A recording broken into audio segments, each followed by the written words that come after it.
Nos vamos ahora al Hospital Gandulfo, 100% de las camas de terapia ocupadas a esta hora. Allí está Diego de Marco. Diego, buenas tardes. Mariana, las 14 camas de terapia intensiva del Hospital Gandulfo están ocupadas. Las 8 camas de unidad coronaria también están ocupadas. La situación es realmente grave. Estamos con el doctor Víctor Pebe. Doctor, lo primero que le queremos consultar es cuál es el porcentaje de pacientes COVID en estas dos unidades, porque la unidad coronaria también estaba recepcionando pacientes con COVID-19. Sí. La terapia intensiva, que tiene 14 camas, tiene 11 pacientes con COVID y 3 con no COVID. La unidad coronaria, que se utilizó para reforzar esta situación, tiene 8 camas, de los cuales 6 pacientes son COVID, de los cuales 4 pacientes están con ARM, 2 pacientes están con alto flujo. Esto quiere decir asistidos mecánicamente para respirar mecánicamente. Y otros con las cánulas nasales. Con las cánulas nasales, exactamente. Y bueno, y la movilidad se produce dentro del hospital, ¿no? Cama que se libera, pacientes de la guardia que suben. Es decir, que están recibiendo por guardia, han montado una especie de... Sí, el triage, ¿no? El triage. La guardia en este momento tiene 18 pacientes por COVID, ¿no? De los cuales 4 pacientes están en asistencia respiratoria mecánica. Es decir, que esos pacientes tendrían que ir a una cama Con esos pacientes tenemos un sistema de derivación en región, pero se dificulta debido a la gran ocupación que hay, ¿no? Pacientes que están días en el shock room, que tendrían que estar en una unidad de cuidados intensivos, permanecen en la guardia hasta que sean derivados. Es dramática la situación. La situación real sí es dramática. Tenemos al personal muy cansado, muy extenuado, y no solamente es la terapia intensiva, sino, aparte de la terapia intensiva, están las 100 camas de internación indiferenciada, ¿no? Y de las cuales la mitad prácticamente, más de 40 pacientes son COVID, ¿no? Y también eso, digamos, desgasta bastante, mucho. Por eso lo que pedimos más que nada es empatía con la ciudadanía, que mantengan los cuidados. Pedimos restricciones más estrictas.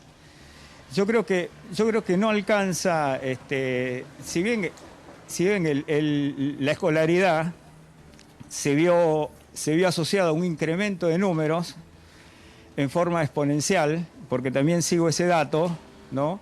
Sigo ese dato desde los mails que se reciben desde las escuelas, instituciones, al centro de monitoreo territorial de la Secretaría de Salud de Lomas de Zamora. Y ese número viene de la mano con el comienzo de clases. Los está escuchando el doctor Sí. Víctor Pebe, cualquier consulta que le quieran hacer. Doctor, en la descripción que usted hace, la mayoría de las camas, entiendo, son de pacientes con coronavirus. Sí, es así. ¿Qué es lo que está pasando en esta segunda ola para que se dé esta situación? ¿Qué es lo que ustedes detectan diferente de lo que vivieron hace un año atrás o un poquito más, en agosto, septiembre, cuando fue el pico de la primera ola? Bueno, primero que si bien tenemos un sistema más robustecido con respecto a marzo del año pasado, los números son muy altos. Los números son muy altos y el nivel de ocupación es muy alta. Con respecto a la edad promedio ha bajado.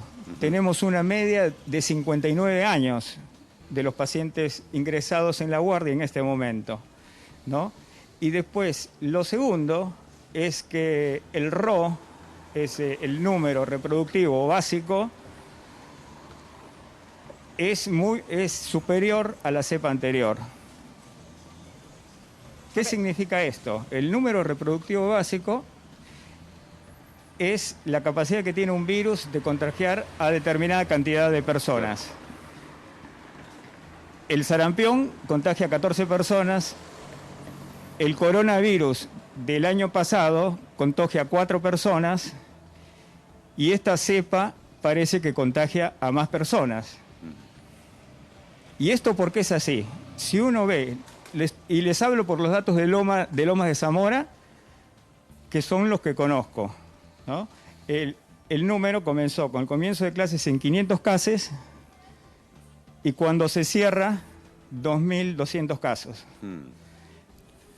Entonces, la última duplicación fue en una semana, ¿no? Y ese Doctor, ritmo, si no se hubiese cerrado en ese momento, colapsábamos. Doctor, ¿llegaron al momento de tener que derivar pacientes porque no tienen camas allí en el hospital? ¿Tuvieron casos concretos de esos? Estamos derivando pacientes, intentando derivar, ¿no? Un paciente no tiene por qué estar en un shock room. Se están haciendo todos los esfuerzos y la provincia está haciendo todos los esfuerzos, pero el nivel de ocupación es tan alto que se dificulta. ¿Y cuánto tiempo puede Por pasar? eso lo que pedimos es... Sí, disculpe, doctor. ¿Cuánto tiempo pasa en esta situación un paciente? ¿Cuántos días está esperando esa derivación? Porque usted describía que tienen a los pacientes en el shock room que tienen que ser derivados porque ustedes ya no tienen camas. ¿Cuánto tiempo están en esa situación? No, el tiempo de la estadía del paciente en promedio son 20 días, 20, 25 días en una unidad de terapia intensiva, ¿no? El número de ingresos es mucho mayor. En la última semana tuvimos 2.800 casos en Lomas de Zamora. Con ese número y el porcentaje que necesita oxígeno es alto. Y todavía la curva no comenzó a disminuir, ¿no? Bien, entonces, doctor. y uno está viendo la movilidad, recién pasado por la estación de Lomas, y es impresionante la movilidad de gente que hay. Sí. ¿No? O sea, pedimos más restricciones, pedimos urgente un refuerzo en el presupuesto de salud para poder cubrir las guardias, ¿no? Tenemos un déficit de 7 médicos de guardia. En clínica médica también lo tenemos que reforzar y con el ofrecimiento, digamos, de salarios tan bajos, no se llegan a cubrir. Doctor, muchísimas gracias por este contacto, por toda la información y esperemos que mejore y pronto allí la situación en el hospital que usted dirige. Muchísimas gracias. Bueno, muchas gracias a ustedes. Gracias, Diego de Marco.